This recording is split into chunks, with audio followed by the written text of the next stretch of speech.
चलिए, जो अगली टॉपिक है आपका वो है बल यानी फोर्स। देखिए, इसके जो भी सवाल हैं आपके एलपी में पूछे गए हैं या ग्रुप डी में पूछे गए हैं, एनटीपीसी में पूछे गए हैं, टेक्नीशियन में पूछे गए हैं, जेई में पूछे गए हैं, आरपीएफ कांस्टेबल एसआई में पूछे गए हैं, मतलब आरआरबी में जितने भी एग्ज़ाम्स होते हैं जहाँ पे भी पूछे गए सवाल वो मैं इस वीडियो में कंप्लीट करने वाला हूँ। सो प्लीज़ चलिए पूरा अच्छे से समझ लेने की कोशिश करना। ओके, तो फिर स्टार्ट करते हैं। फर्स्ट सवाल आपके सामने है। सवाल क्या कह रहा है कि बल समीकरण में F बराबर क्या होता है। देखिए, मैं आपको एक बात बता दूं कि अगर आप एक सीरियल से अच्छे से पढ़ते हो, मतलब एक एक चैप्टर और बेसिक तरीके से और एक कंसेप्चुअली तरीके से पढ़ते हो, तो फिर आपको दिक्कत नहीं होने वाली है, क्योंकि हर एक चैप्टर एक दूसरे से कनेक्ट रहता है। जैसे गाइस, मैंने आपको पहले जो पढ़ाया मापन पढ़ाया, मापन के बाद शायद मैंने पहले आपको मात्रक पढ़ाया, फिर मैंने आपको मापन पढ़ाया। अब मात्रक से ही रिलेटेड रहा मापन, और मापन से ही रिलेटेड रहा आपका मापन के उपकरण। उसके बाद मैंने आपको न्यूटन के नियम पढ़ाए, न्यूटन के नियम में ही आपका बल भी आया है। अब बल आपका आ गया, अब बल के जो भी सवाल हैं आपके वो आसानी से बनते चले जाएंगे। तो एक अगर आप मतलब सीरीज वाइज पढ़ोगे तो आसानी से आप हर एक अच्छे क्वेश्चंस को समझ पाओगे। और मैं ये भी गारंटी के साथ कह रहा हूँ कि अगर आप एक बार ये पूरी वीडियो देख लेते हो तो फिर आपको कहीं भी कोई भी दिक्कत नहीं है, आप बेहतरीन प्रदर्शन करके आओगे एग्ज़ाम में। शुरुआत करते हैं। पहला सवाल, बल समीकरण में F जो है किसके बराबर होता है। मेरे प्यारे भाई, राइट हो जाएगा ma, क्योंकि F बराबर ma होता है। जैसे कि बल जो है ये द्रव्यमान और त्वरण यानी एक्सेलरेशन के गुणनफल के बराबर होता है। तो राइट उत्तर हो जाएगा F बराबर ma। अब समझने की कोशिश करना थोड़ा सा। बल वह बाह्य कारक है जो किसी वस्तु की प्रारंभिक अवस्था में परिवर्तन करता है अथवा परिवर्तन करने की चेष्टा करता है। बल जो है एक सदिश और भौतिक राशि है। इसका एसआई मात्रक जो होता है ये न्यूटन होता है। यदि किसी वस्तु का द्रव्यमान m यानी मॉस होता है, अंग्रेजी में द्रव्यमान का मान, तो इसको m से डिनोट किया जाता है। बल यानी फोर्स F लगने वाले त्वरण यानी एक्सेलरेशन a के अंतर्गत गतिशील हो जाती है। तो बल जो है ये द्रव्यमान और त्वरण के गुणनफल के समतुल्य होगा। न्यूटन की गति के द्वितीय नियम के अनुसार किसी वस्तु पर लगा बल उस वस्तु के संवेग में परिवर्तन की दर के बराबर होता है। ये न्यूटन की गति का दूसरा नियम है। अब अगला सवाल समझ लेने की कोशिश करना थोड़ा सा। सवाल कह क्या रहा है कि यदि 10 न्यूटन और 5 न्यूटन के दो बल एक वस्तु पर एक ही दिशा में लगाए जाते हैं तो वस्तु पर कार्यरत कुल बल कितना हो। मेरे प्यारे भाई, जब एक ही दिशा में लगाया जाता है तो इन दोनों को जोड़ दिया जाएगा, तो 10 और 5 15 newton. C answer, right answer आपका हो जाएगा। अब थोड़ा सा समझने की कोशिश कीजिए, ये मैंने इजी तरीके से बताया है। जो इसका परिणामी बल का फॉर्मूला होता है वो होता है F = F1 का स्क्वायर धन F2 का square plus 2F1 × F2 cos theta. अब दोनों बल एक ही दिशा में कार्यरत हैं तो cos थीटा का जो मान होगा ये 1 होगा। मेरे प्यारे भाई, अब आप समझने की थोड़ा सा कोशिश कीजिए।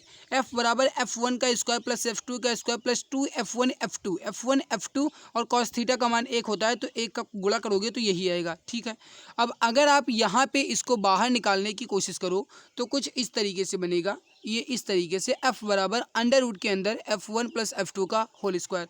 अब F बराबर F1 + F2, जब ये इधर से ये कट जाएगा, ये स्क्वायर से ये रूट कट जाएगा, तो 10 और 5 15 न्यूटन आपका आसानी से आंसर आ जाएगा। अगला सवाल समझिए। अगला क्या कह सवाल कह रहा है कि यदि एक यम द्रव्यमान वाली वस्तु को जमीन से h ऊंचाई तक उठाया जाता है तो इस क्रिया के लिए बल की आवश्यकता होती है।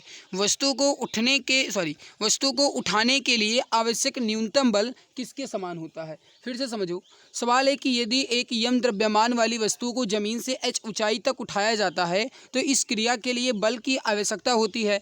वस्तु को उठाने के लिए आवश्यक न्यूनतम बल किसके समान होता है, तो वस्तु के वजन के समान होगा। राइट उत्तर जो हो जाएगा आपका ये हो जाएगा, वस्तु के वजन के समान होगा। यदि m द्रव्यमान वाली कोई वस्तु जमीन की h ऊंचाई तक उठाई जाती है तो इसके लिए बल की जो आवश्यकता होगी वो उस वस्तु के वजन के बराबर होगा।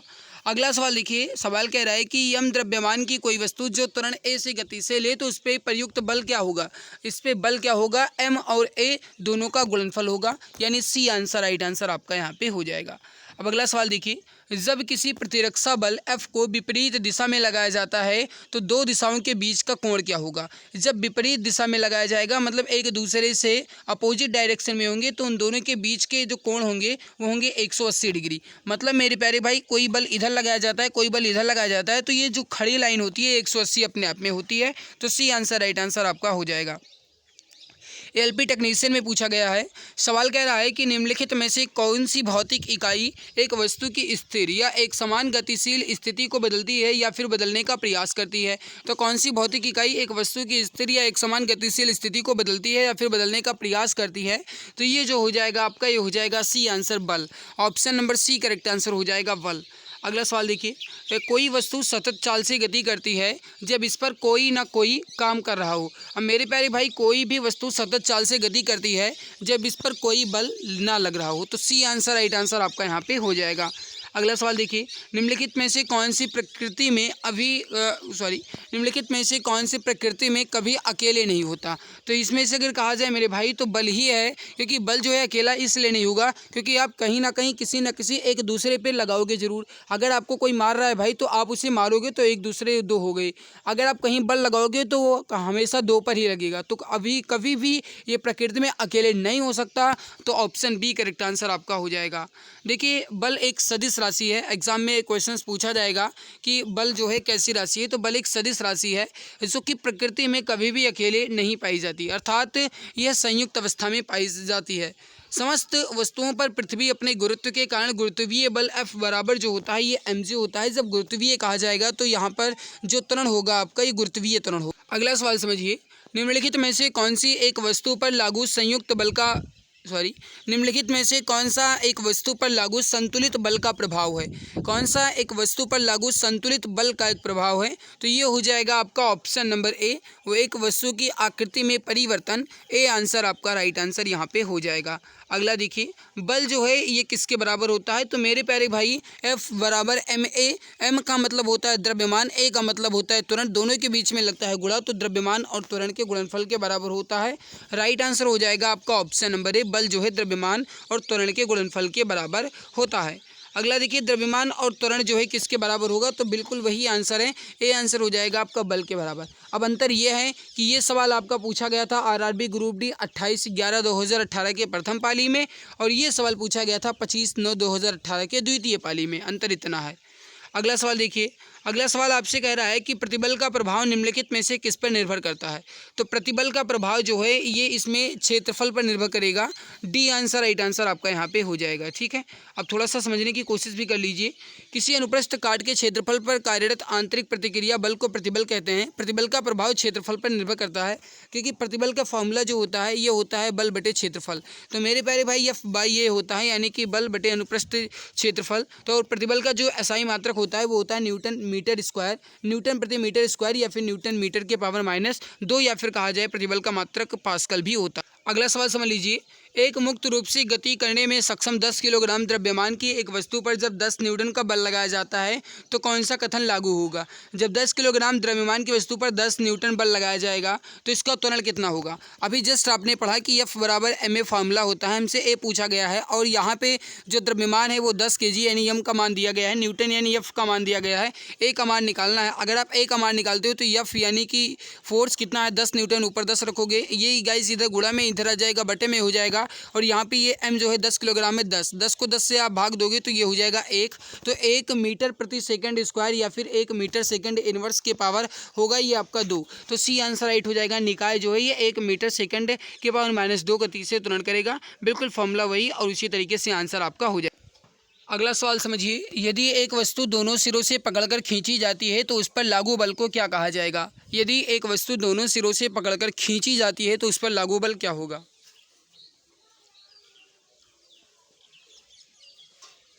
समझिए, यदि एक वस्तु दोनों सिरों से पकड़कर खींची जाती है तो उस पर लागू बल जो है ये क्या होगा। तो इसका जो राइट आंसर हो जाएगा आपका, ये हो जाएगा ऑप्शन नंबर डी, खिंचाव। ऑप्शन डी करेक्ट आंसर हो जाएगा।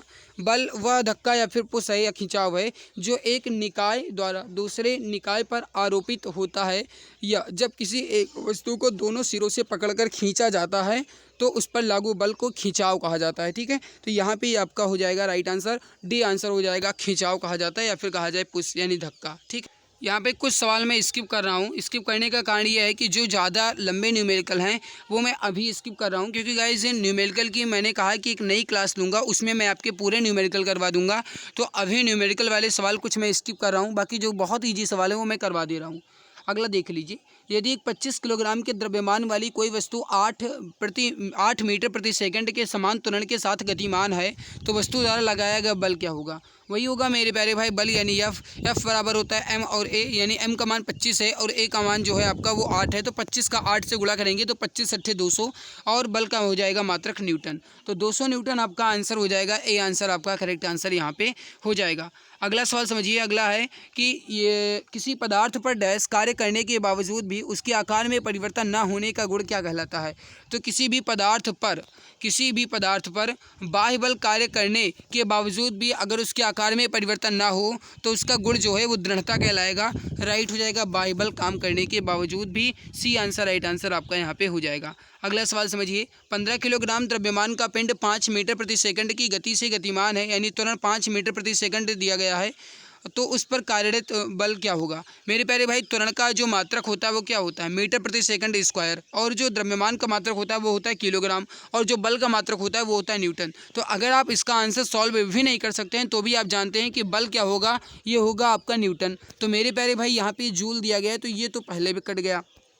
अब दूसरा देख लो, 15 किलोग्राम को आप 5 किलोग्राम से मतलब 5 मीटर प्रति सेकंड स्क्वायर से गुणा करोगे तो 15 का 5 से गुणा करोगे तो 15 × 5 = 75, यानी 75, और माइनस में बल होता नहीं है तो डी आंसर राइट हो जाएगा आपका 75 Newton. D answer correct answer हो जाएगा मेरे प्यारे भाई, ऑप्शन डी करेक्ट आंसर यहाँ पे हो जाएगा, ऑप्शन डी परफेक्ट आंसर आपका हो जाएगा। अगला सवाल देखिए, यदि किसी वस्तु के संवेग में 0.02 सेकंड से 10 किलोग्राम मीटर प्रति सेकंड स्क्वायर परिवर्तन होता है तो उस वस्तु पर कार्य कर रहा बल क्या? अब देखिए संवेग जो होता है आपका ये क्या होता है? संवेग जो बराबर होता है क्या होता है? संवेग बराबर होता है परिवर्तन की दर बटे समय। संवेग में परिवर्तन की दर बटे समय। अब मेरे प्यारे भाई अगर आप देखो तो परिवर्तन की दर जो है आपका ये कितना दिया गया है? ये आपका दिया गया है 10 किलोग्राम प्रति मीटर, और ये कितना दिया गया है? 0.02। इसको आप यहाँ से हटाओगे तो ऊपर आप 2 बढ़ाओगे, उसके बाद 2 से इसको अगर आप कट करोगे तो ये हो जाएगा 500। तो यहाँ पे जो आपका हो जाएगा ये हो जाएगा 500 न्यूटन। सी आंसर आपका करेक्ट आंसर यहाँ पे। तो जो इजी सवाल है मैंने करवा दिया है गाइस, बाकी जो भी आएगा वो मैं करवाता रहूँगा, और जो कठिन सवाल हैं या जो लंबे सवाल हैं या फिर जो इसमें सॉल्व नहीं किए जा सकते, रफ या कॉपी में सॉल्व किए जा सकते हैं, वो मैं अगली वीडियो में करवाऊँगा। निम्नलिखित में से क्या एक वस्तु पर लागू असंतुलित बल का प्रभाव नहीं है? एक वस्तु की गति में परिवर्तन होता है, सही है। एक वस्तु की गति की दिशा में परिवर्तन होता है, ये भी सही है। वस्तु की गति में परिवर्तन का कारण नहीं बनता, ये गलत है, क्योंकि परिवर्तन होता है। एक वस्तु की स्थिर अवस्था में भी परिवर्तन होता है, बिल्कुल सही है। तो बल लगाने पर स्थिर अवस्था में भी परिवर्तन होगा, उसकी दिशा में भी परिवर्तन होगा, उसकी गति में भी परिवर्तन होगा। तो मेरे प्यारे भाई सी आंसर आपका यहाँ पे गलत दिया गया है, तो यही आपका राइट आंसर हो जाएगा। नेक्स्ट सवाल देखिए, जब 2 समान बल किसी निकाय पर और विपरीत दिशा में कार्य कर रहे हों तो निकाय पर कार्य करने वाला बल बन जाता है। मेरे प्यारे भाई जब 2 समान बल किसी निकाय पर और विपरीत दिशा में कार्य कर रहे हों, जब कार्य विपरीत दिशा में होगा तो बल हमेशा शून्य होगा, इसको आप ध्यान रखिएगा। तो यहाँ पे राइट आंसर जो हो जाएगा आपका ये हो जाएगा 0। वी आंसर करेक्ट आंसर आपका यहाँ पे हो जाएगा। ये सवाल आप देखिए थोड़ा सा, ये सवाल ये थोड़ा सा भी लंबा है, इसको मैं अभी के लिए स्किप कर रहा हूँ, इसको अभी बाद में देखा जाएगा। ओके, तो अभी स्किप कर। अगला देख लीजिए, अगला है कि प्रकृति में अकेले कभी नहीं होता। तो भी थोड़ी देर पहले मैंने बताया कि बल जो है ये प्रकृति में कभी भी अकेले नहीं होता, तो ए आंसर राइट आंसर आपका यहाँ पे हो। अगला देख लीजिए, किसी वस्तु को गति में लाने के लिए उसे धक्का देना या फिर खींचना क्या कहलाता है? किसी भी वस्तु को उसमें परिवर्तन लाने के लिए, यानी उसे गति में लाने के लिए उसे धक्का देना या फिर खींचना जो है क्या कहलाता है? तो बल कहलाता है। वी आंसर राइट आंसर आपका यहाँ पे हो जाएगा। अगला सवाल समझ, अगला सवाल है कि 2 पिंडों के बीच बल जो है सदैव, अब देखिए 2 पिंडों के बीच बल सदैव समान और विपरीत दिशा में प्रयुक्त होते हैं क्या?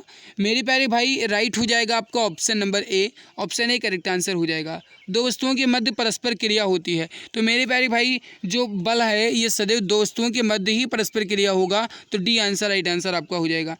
निम्न परिस्थितियों में से किसमें कार्य नकारात्मक बल द्वारा किया गया है? अब देखिए नकारात्मक बल द्वारा किया गया कार्य क्या हो, ये आपको बताना है। पहला देखिए, जब कोई वस्तु बल की दिशा की लंबवत दिशा में स्थानांतरित हो जाए, बल की दिशा के लंबवत होगा तो कोई कार्य नहीं होगा। जब वस्तु बल की दिशा में किसी कोण पर स्थानांतरित होती है, मेरे भाई अगर बल कोण की दिशा पे स्थानांतरित तो भी नहीं होगा। जब कोई वस्तु बल की विपरीत दिशा में स्थानांतरित होती है, ये आपका हो जाएगा। तो विपरीत दिशा में अगर स्थानांतरित होती है तो कार्य जो है आपका ये बल जो है नकारात्मक होगा, ऋणात्मक होगा, तो सी आंसर राइट आंसर आपका यहाँ पे हो जाएगा। अगला सवाल देखिए, ठोस सतह द्वारा किसी भी वस्तु पर सामान्य दिशा में लगाए गए बल को क्या कहते हैं?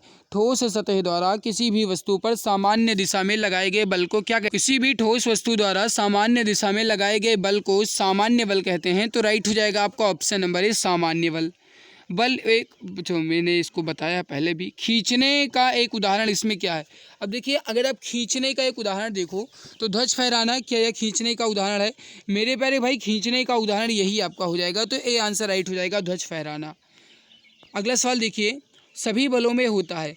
अब देखिए, सभी बल जो हैं आपके क्या होते हैं भाई? आप जानते हैं कि बल जो है ये एक सदिश राशि है।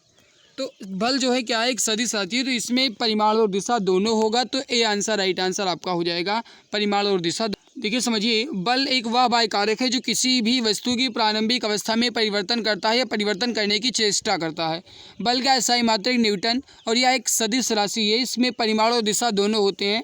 बल जो है 4 प्रकार के होते हैं: घर्षण बल, अभिकेंद्रीय बल, चुंबकीय बल और गुरुत्वाकर्षण बल। ये 4 हो गया। अगला सवाल समझिए, यदि किसी वस्तु पर कार्य करने वाले गुरुत्व बल को किस रूप में जाना? तो किसी भी वस्तु पर कार्य करने वाले गुरुत्व बल को भार कहा जाता है। तो डी आंसर राइट आंसर आपका यहाँ पे हो जाएगा।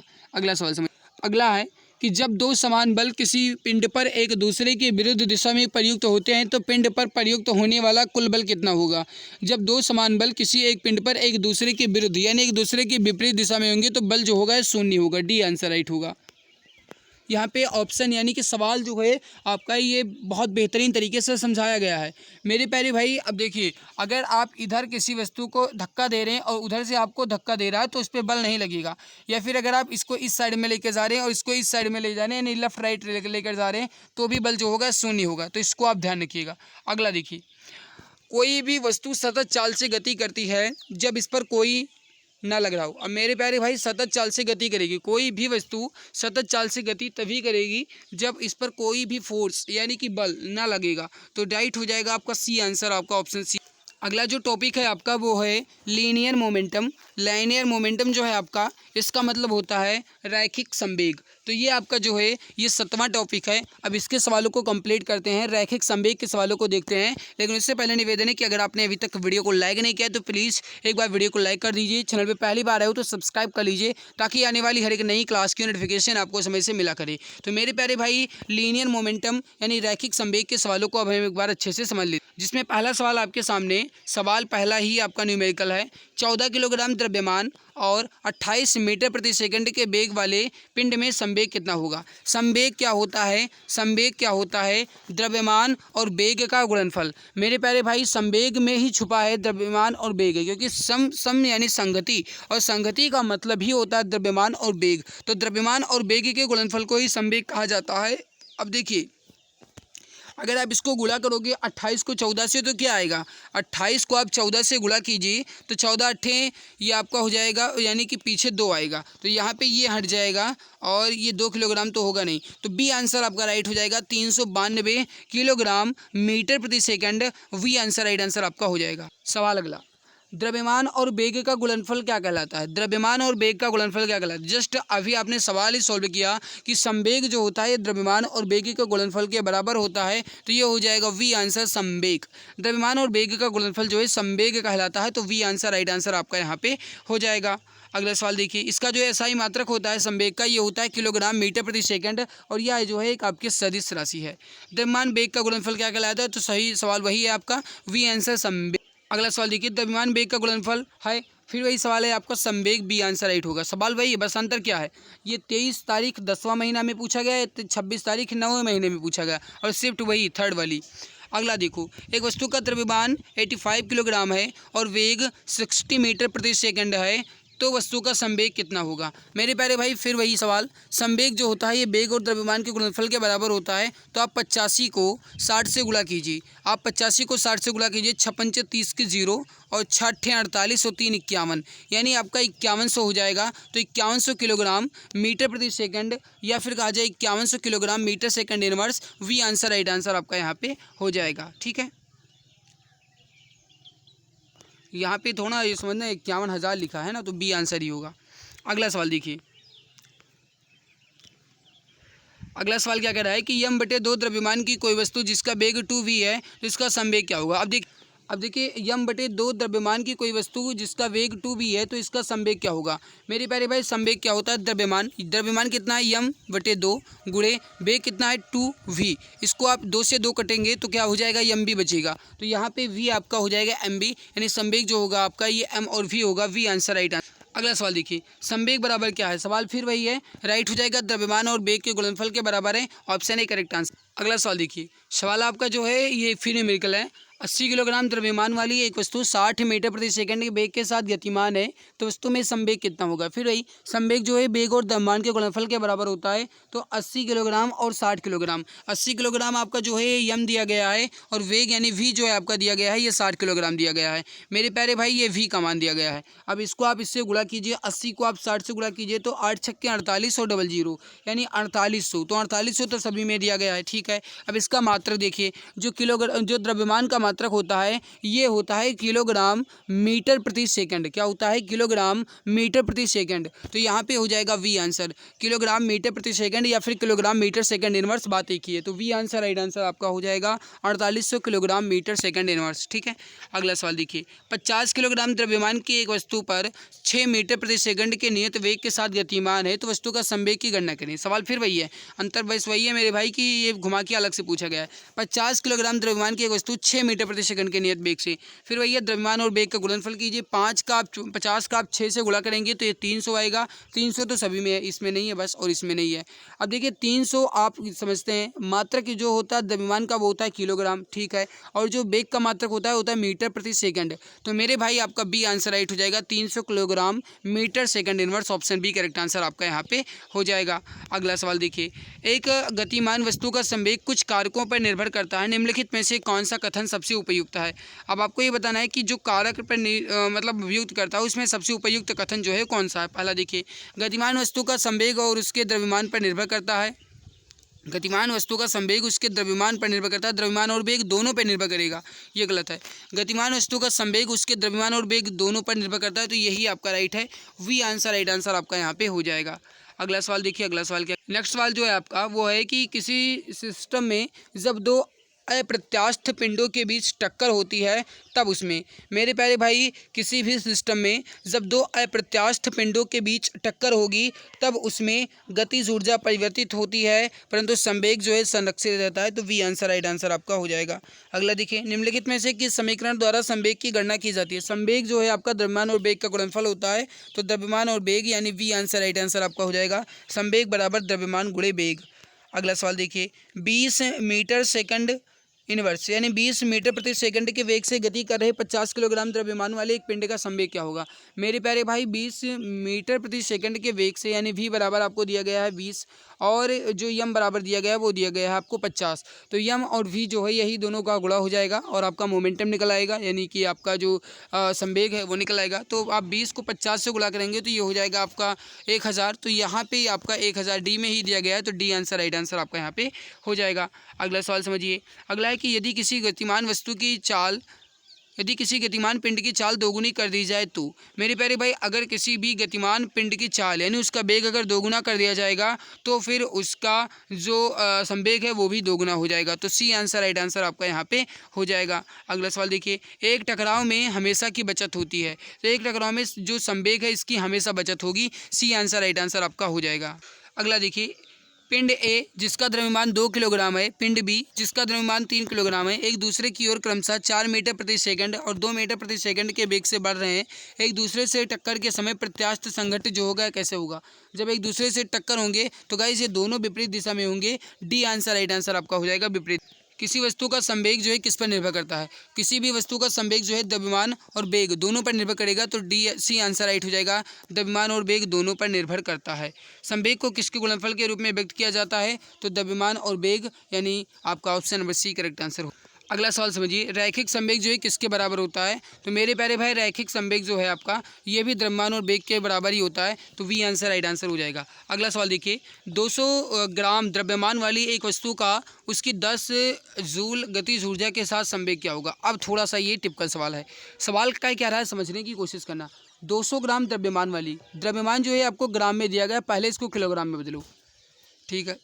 उस वस्तु की उसकी गतिज ऊर्जा 10 जूल दी गई है और गतिज ऊर्जा का फॉर्मूला क्या होता है, 1/2 mb²। अब यहाँ से हम b का मान निकालेंगे और m का मान मुझे दिया गया है और उसके बाद हम गुणा कर देंगे, आंसर आ जाएगा। अब निकालना कैसे है वो आप समझो। गतिज ऊर्जा आपको 10 जूल दी गई है, तो पहले आप गतिज ऊर्जा का फॉर्मूला लगाइए 1/2। m का मान हमें दिया गया है 200 ग्राम, अगर आप इसको किलोग्राम में बदलोगे तो ये हो जाएगा 0.2, तो 0.2 और v² बराबर कितना दिया गया है मुझे 10।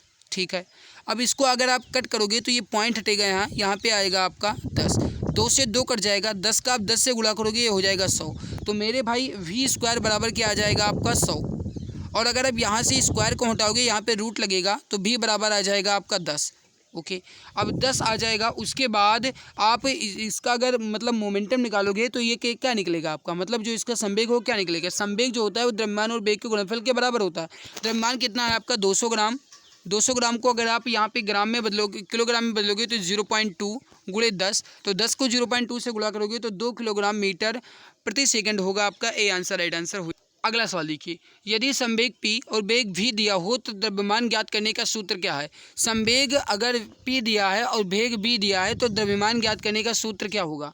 मेरे प्यारे भाई संवेग बराबर क्या होता है, संवेग बराबर होता है द्रव्यमान गुणे वेग, और अगर मुझे यहाँ पे द्रव्यमान ज्ञात करना है तो ये हो जाएगा आपका संवेग बटे वेग, तो बी आंसर राइट हो जाएगा, P/B, option B correct answer आपका यहाँ पे हो जाएगा। यदि वेग को दोगुना कर दिया जाए तो गतिज ऊर्जा में क्या परिवर्तन होगा। अगर वेग को दोगुना कर दे तो संवेग दोगुना और गतिज ऊर्जा 4 गुना हो जाएगी, तो ए आंसर आपका राइट आंसर। फिर देखिए अगला, यदि वेग को यदि दोगुना कर दिया जाए तो फिर वही सवाल है मेरे प्यारे भाई, तो संवेग आपका दोगुना और गतिज ऊर्जा जो है आपका 4 गुना बढ़ जाती है, सी आंसर राइट। अगला देखिए, एक 10 किलोग्राम द्रव्यमान वाली एक वस्तु 2 मीटर प्रति सेकंड वेग के साथ गतिमान है, तो वस्तु में निहित संवेग क्या होगा। संवेग फिर वही आपका 10 का 2 से गुणा कर दीजिए 20, तो 20 kilogram metre second inverse, option number B correct answer हो जाए। अगली जो टॉपिक है आपका वो है principle of conservation of momentum.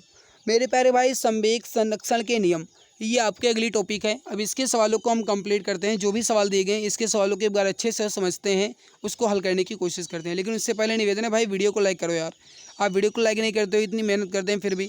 आप जानते ही हो कि आपके लाइक, आपके शेयर, सब्सक्राइब से मुझे अंदर से ऊर्जा मिलती है, तभी मैं आपके लिए मेहनत कर पाता हूँ। तो प्लीज़ आप वीडियो को एक बार लाइक कर दीजिए, चैनल पर पहली बार हो तो सब्सक्राइब कर लीजिए, ताकि आने वाली हर एक नई क्लास की नोटिफिकेशन आपको मिला करे। तो चलिए, संवेग संरक्षण के नियम, जिसमें पहला सवाल, किसी रॉकेट का उड़ान भरना द्वारा समझा जाता है। तो फिर वही सवाल मेरे भाई, किसी भी रॉकेट का उड़ान भरना संवेग संरक्षण के नियम द्वारा ही समझा जाता है, तो वी आंसर राइट आंसर आपका हो जाएगा। रॉकेट का उड़ान या फिर रॉकेट का उड़ना संवेग संरक्षण के सिद्धांत पर आधारित है। इस निकाय के अनुसार यदि कणों के किसी समूह या निकाय पर कोई बाह्य बल ना लग रहा हो तो उस निकाय का कुल संवेग नियत रहता है, अर्थात टक्कर के पहले और टक्कर के बाद संवेग जो होगा ये बराबर होगा। रॉकेट जो है ये संरक्षण के सिद्धांत पर कार्य करता है, तो वही आपका हो जाएगा ए आंसर संवेग। रॉकेट जो है आपका संवेग संरक्षण के सिद्धांत पर काम करता है, तो ए आंसर आपका राइट आंसर हो जाएगा, संवेग संरक्षण के सिद्धांत पर काम करता है। अगला देखिए, रॉकेट संरक्षण के सिद्धांत पर काम करता है, सवाल वही है, बस अंतर यह है कि आपका वो आरआरबी एनटीपीसी में पूछा गया था और ये आपका आरआरबी जेईई सीबीटी 2 में पूछा गया है। तो रॉकेट जो है आपका ये संवेग संरक्षण के सिद्धांत पर काम करता है, राइट आंसर जो हो जाएगा आपका ये हो जाएगा ऑप्शन नंबर ए। अगला सवाल देखिए, नेक्स्ट है, निम्न में से किस सिद्धांत के अनुसार कोई रॉकेट अंतरिक्ष में कार्य करता है। सवाल फिर वही है, बस अंतर यह है कि लैंग्वेज चेंज की जा रही है भाई, और अलग अलग एग्जाम में पूछा जा रहा है। पहला एनटीपीसी में पूछा गया, फिर ग्रुप डी में पूछा, फिर जेईई में पूछा गया, और अब की वाला ग्रुप डी में पूछा गया, अंतर ये है। तो देखिए, किसी भी के सिद्धांत के अनुसार रॉकेट जो है कार्य करता है, ये आपका हो जाएगा संवेग संरक्षण के सिद्धांत पर, तो राइट आंसर हो जाएगा आपका ऑप्शन नंबर ए, संवेग संरक्षण के सिद्धांत पर, ऑप्शन ए करेक्ट आंसर आपका यहाँ पे हो जाएगा। अगला देखिए, एक सेल के विस्फोट के बाद कई टुकड़े अलग अलग दिशाओं में उड़ जाते हैं, तो इस स्थिति में क्या संरक्षित होता। मेरे प्यारे भाई, अगर आप समझने की कोशिश करो तो मैंने अभी थोड़ी देर पहले आपको बताया है, जब मैंने आपको लीनियर मोमेंटम यानी रेखीय संवेग पढ़ाया था तब भी मैंने आपको बताया, और अभी मैं आपको बता रहा हूँ संवेग संरक्षण के सिद्धांत पे भी, कि जो संवेग होता है ये हमेशा संरक्षित होता है, तो यहाँ पे राइट आंसर हो जाएगा डी आंसर संवेग, तो option number D correct answer. देखिए, अगली जो टॉपिक है आपकी वो 9वीं टॉपिक है, दूरी और विस्थापन यानी डिस्टेंस एंड डिस्प्लेसमेंट। ये आपकी अगली टॉपिक है, दूरी और विस्थापन। अब दूरी और विस्थापन यानी डिस्टेंस एंड डिस्प्लेसमेंट के सवालों को समझते हैं और इसके अच्छे से करने की कोशिश करते हैं। पहला सवाल, वह भौतिक राशि है जो कभी भी ऋणात्मक नहीं हो सकती। अब आप जानते हैं मेरे भाई कि दूरी जो है कभी भी ऋणात्मक नहीं हो सकती, दूरी जो है ये कभी भी नेगेटिव में नहीं हो सकती। तो ए आंसर ही आपका राइट आंसर हो जाएगा, दूरी। तो दूरी जो है ये वह भौतिक राशि है जो कभी भी नेगेटिव नहीं हो सकती। तो ए आंसर राइट आंसर आपका हो जाएगा। दूरी जो है एक अदिश राशि है जो कभी भी ऋणात्मक नहीं होती है, जबकि बल, त्वरण और वेग ये सदिश राशि हैं जिनका मान धनात्मक, ऋणात्मक, शून्य तीनों हो सकता है।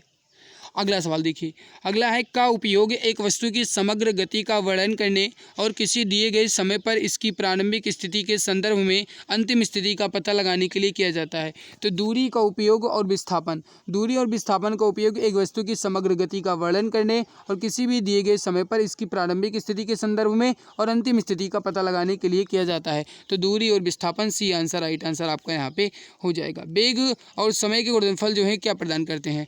वेग और समय गुणनफल ये क्या प्रदान करता है? तो वेग और समय का गुणनफल जो है आपका विस्थापन देगा। तो विस्थापन जो होता है ये वेग और समय के गुणनफल के बराबर होता है। तो बी आंसर राइट आंसर आपका। समझ लीजिए, वेग और समय के गुणनफल को विस्थापन कहा जाता है। एक निश्चित दिशा में दो बिंदुओं के बीच किसी वस्तु द्वारा तय की गई लंबवत दूरी को विस्थापन कहते हैं। यह एक सदिश राशि है, साई मात्रक इसका भी मीटर होता है। अगला देखिए, यदि किसी वस्तु द्वारा तय की गई दूरी शून्य है तो वस्तु का विस्थापन कितना होगा? अगर दूरी शून्य तो विस्थापन भी शून्य ही होगा। Option number B correct answer आपका हो जाएगा। देखिए, किसी वस्तु का विस्थापन वस्तु की अंतिम स्थिति तथा वस्तु की प्रारंभिक स्थिति के बीच की न्यूनतम दूरी होती है। चूंकि वस्तु द्वारा तय की गई दूरी शून्य है तो वस्तु की अंतिम स्थिति और वस्तु की प्रारंभिक स्थिति के बीच की दूरी भी शून्य होगी, तो विस्थापन भी शून्य ही होगा।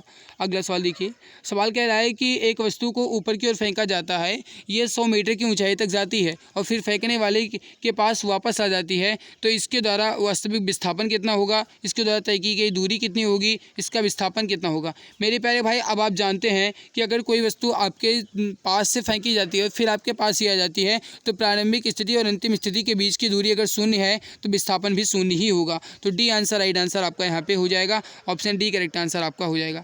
अगली जो टॉपिक है 10वीं टॉपिक, वो है आपका चाल और वेग यानी स्पीड या फिर वेलोसिटी। तो ये आपकी अगली टॉपिक है 10वीं टॉपिक। तो मेरे प्यारे भाई, इसको कंप्लीट करने से पहले एक छोटा सा निवेदन है, अगर आपने अभी तक वीडियो को लाइक नहीं किया तो एक बार लाइक कर दो। चैनल पर पहली बार आए हैं सब्सक्राइब कर लो और कमेंट्स में बताते रहिए कि आपको हमारी मेहनत कैसी लग रही है। अगर अच्छी लग रही है गाइस तो प्लीज़ सपोर्ट जरूर करो, अपने प्यारे भाई बहन तक वीडियो को शेयर करो। मैंने आपको शुरुआत में ही बता दिया कि अगर आप ये पूरी वीडियो देख लेते हो तो फिर आपको इससे बाहर कहीं भी कोई भी साइंस पढ़ने की ज़रूरत नहीं है, बस एक बार अच्छे से आपको समझ में आ जाए। बाकी मेरे प्यारे भाई कैसी लग रही है मेहनत आप जरूर बताइए।